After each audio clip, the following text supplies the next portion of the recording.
Hello, love. I've reapplied my light over what is that called? The scones? I don't know what it's called. Anyways, I put this light over here by my books that I don't read. And also this bench that was left behind when I bought the house over by the window next to it. So I can have a little reading nook. And since I just bought a bunch of books at $5 for $1 at the Motown thrift store, I'm going to do a little review. Everyone's favorite, Russia. Life in Russia. Russia, body. Nice glare. No matter where I go, there's a glare. Life in Russia by Michael Binyon. The Russia most Americans have never seen before. Not the politics, the peeps. Both. Old people, young people, men and women, favored and disadvantaged. Buying bread, finding an apartment, getting their shoes fixed, dealing with the everyday problems of money, jobs, sex, marriage, divorce, children, health, education, amusement, ambition. Hey, list a few more, motherfucker. People just like you and me, except for one thing. They live in Russia.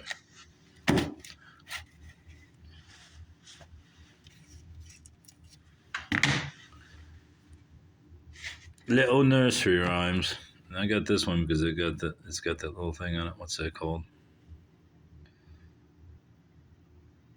What's it called when it changes? Whatever it's called. Puppet storyboards. Does that say Josh Bobek? Little Simon. Puppets. Little puppets. This little piggy went to market. This little piggy stayed home.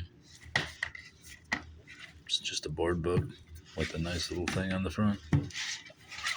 And then there's a Brothers Grimm version of this, which I looked up on eBay, is sold for 30-some bucks, so figured I had to get it. I don't know if I can get this one to change. No, this is just the 3D picture. Hansel and Gretel. Darlene Robloff by Jacob and Wilhelm Grimm. What year is this? 1968.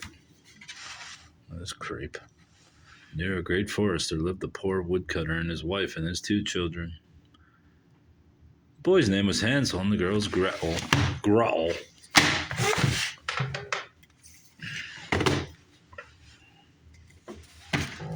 Maggie Angelo Glow. Angeligal. A history of makeup. Now, to be honest with you, I don't give a flying fuck about makeup, but it's got some illustrations in it. Well, apparently it's got boobs in it too. I don't really care about makeup. In fact, I hate it. But since I bought all those books with costumes and it has a bunch of illustrations in it, I got it. And I like how this camera keeps changing modes.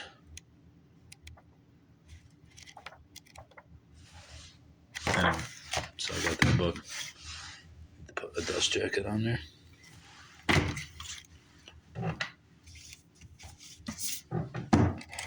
One Man Against the World. Nixon's the One. The Tragedy of Richard Nixon by Tim Weiner. As has been related in the last few weeks, people have been talking about Nixon because of Watergate and the fact that when he won in 1972, he won by the largest margin ever. So technically, at one point, Richard Nixon was the most popular president ever elected.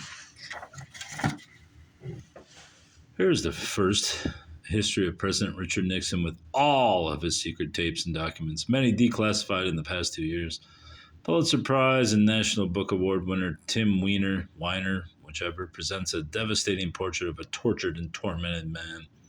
In gripping prose, the author shows how, in Nixon's mind, the conflict in Vietnam and the crimes of Watergate were one war fought on two fronts. But as president, Nixon trusted no one, not his cabinet, not his closest advisor. Yeah, because they're all working for the Illuminati, which is why the CIA, which comprised 3/4 of the supposed, let's get these fingers in there to make it more dramatic, of the Watergate hotel break-in were CIA agents, because the CIA was trying to get rid of Nixon, which is not shocking. They got rid of Kennedy, tried to get rid of the Orange Man bad. I'm sure they, via George Poppy Bush, the first one, former CIA, secret CIA, they were trying to kill Reagan, which I don't doubt for a moment. And they probably had Hinckley under MK Ultra mind control, but we don't want to talk about that. So we're going to move on to the letters to Juliet, celebrating Shakespeare's greatest heroine, the magical city of Verona, and the power of love. I believe this book is about people who send letters to Verona. She's one half of the world. Juliet, she's one half of the world's most famous couple, whose enduring legend draws millions of visitors to Verona every year. But that's only part of the story. Since the 1930s, Juliet has received an untold number of letters from writers all over the world. Most of the missives talk of love, of course. Love found and love lost, love sought and love remembered. They may be written by teenagers, and where are they sending these? It's the story of these letters and the volunteers who have been answering them. That's like answering the Santa Claus letters. I can see why they sold at Big Lots for $3. But anyway, I got it because I collect Shakespeare books. One day I'm going to get back to Shakespeare. Collected stories of O. Henry, and I've probably got 2 or 3 volumes of different O. Henry stories. All the same, literally the same stories in every thing. Henry was a pretty good writer. I like him. Probably never going to read another one of his stories, but I like him nonetheless. What was his real name? I don't know. The French and British in the Old Northwest. A bibliographical, I can't even say it. Bibliographical, I can't say it. You know what it means. You know the thing. Guide to Archive and Manuscript Sources, which seems like a worthless book to have picked up. But I got it because I believe the Old Northwest was Michigan area. I could be wrong, though. I think the Great Lakes were the Old West. Three Rivers District, records of British regime. Detroit, land records, Illinois country. So yeah, eventually we'll get to Detroit in there somewhere, so that's always nice. 6 Gothic Tales by Reader's Digest. Oh, little vampire bit it. Oh, Jamaica Inn's in here? The Mistress of Melon. Mission to, what are these, all tongue twisters? Mission to Malaspina, Mistress of Melon. Yeah, I bet. I think I already have this book, but I get it again. Daphne du Maurier. Mission to, oh no, who's texting me? Oh, look, it's my child. Wanting food on my off days. You give me some DoorDash? Yes, I can, child, but not today. Thunder Heights by Phyllis Whitney, Jessica North, Mistress of Melon, Trey Garon's daughter. If there's any illustrations. Oh, look at this, Mistress of Melon. Dude, don't go to fucking Portrait View. We got this set on 1-to-1. Anyway, that's that. I like these illustrations on the back. They're nice. Glitz by Elmore Leonard. who was... Hey, look, there I am on the camera. Just, that's bullshit. Glitz, Elmore Leonard, who is obviously a Detroit writer. I find his books horrendous, but some people like him. His wife said, be careful of him. Isidro said, hey, he's my prize. Look what he gives me. I just don't understand novels and small talk of big writers. You didn't win it. In a way, I did. She stopped. I mean, who can read this? Oh. It's still mean and aggressive, Jackie said. Anyways, Leonard's from Detroit, so I buy his books. And when I get enough of them, I will sell them on Phoebe. The Cynical Idealist, a spiritual biography of John Lennon. This was the last book I got out of the 15 that I got, 3 or 5 for $1 because I needed one more book and I just searching for one and I grabbed this. And I had to get out of the thrift store because the album-oriented rock station that they play, that plays Pink every time I go there, makes me want to kill myself, so I had to leave at some point.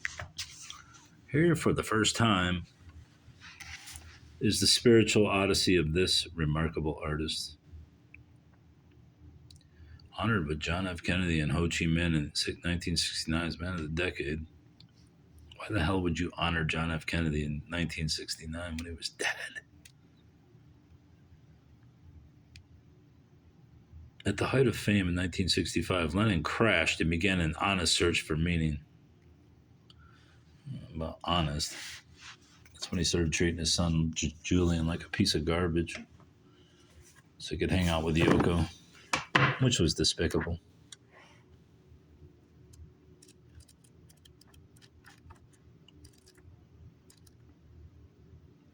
Lennon had already traveled that road, reflecting on the lessons of his own reliance on drugs and alcohol to stimulate creativity. He compared the cost of that path with the alternative one taken by... I can't read anything about fucking Baba, whatever that guy's name is, the Maharishi Yoga. Can't stand that guy. Just don't like him. I don't. The poems Venus and Adonis, The Rape of Lucrece. Lucrece? Is it Lucrece? The Phoenix and the Turtle, The Passionate Pilgrim, A Lover's Complaint.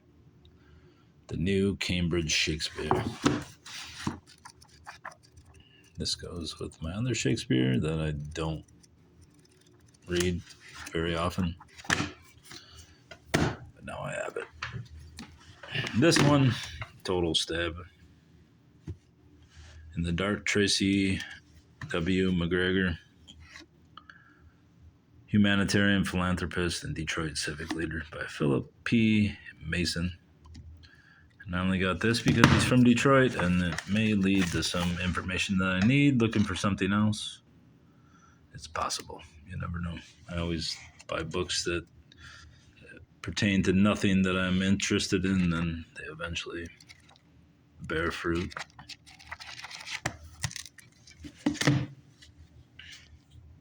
Think so, bro? Yes. I do too, buddy. We'll be good friends. The visions of Nostradamus and other prophets. Bought this mostly for Nostradamus because I know Jules Verne had prophecies. Casey definitely, Dixon, Andrew Jackson Davis, yeah, I've heard of him. Jules Verne, Kenneth Mackenzie, never heard of him. But I have about 10 or 12 books of Nostradamus that I never read. But since I kept seeing them everywhere, I bought them. This will go on the list, and you'll see it again in the next review, which features Nostradamus. Seafort's Challenge by David Fientuch. Again, I only bought this for the Mylar jacket. And it's possible the book's worth something, but I don't know.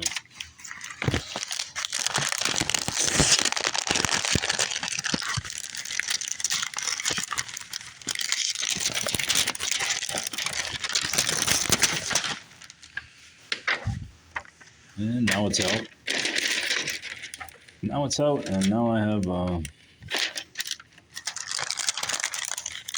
free Mylar for my books.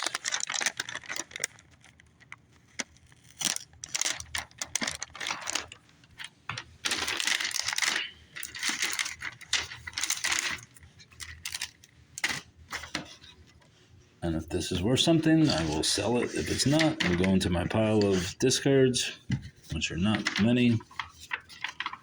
And it will go away.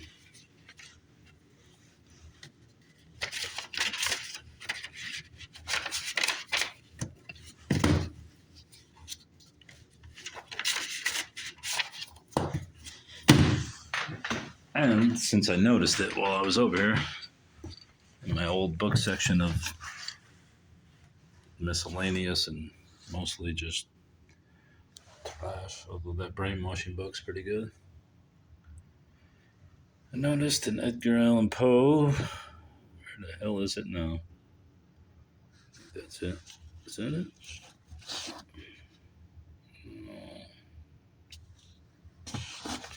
No, I lost it again.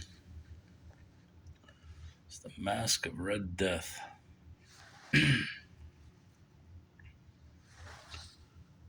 Where are you, Eddie?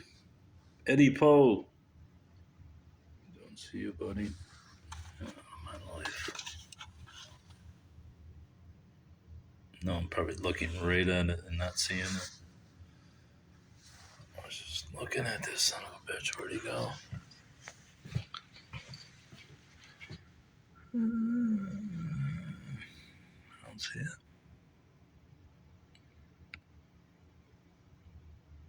Where are you, buddy? Why can I not see this?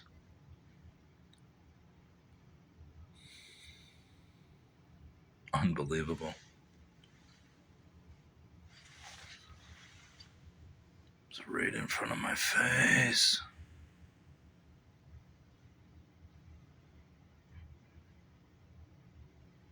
Is that it? No. Why don't I see this son of a bitch?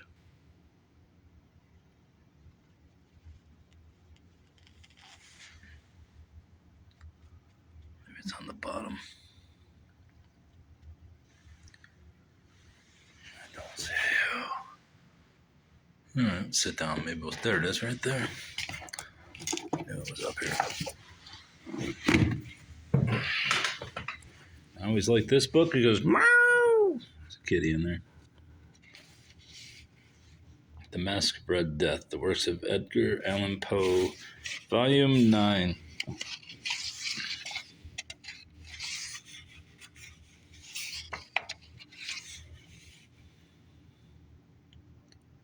The Case of Amontillado, the Imp of the Perverse, the Island of the Fae, the Assignation, the Pit and the Pendulum, the Premature Burial, the Domain of, does it say Arnheim? Landor's Cottage, William Wilson.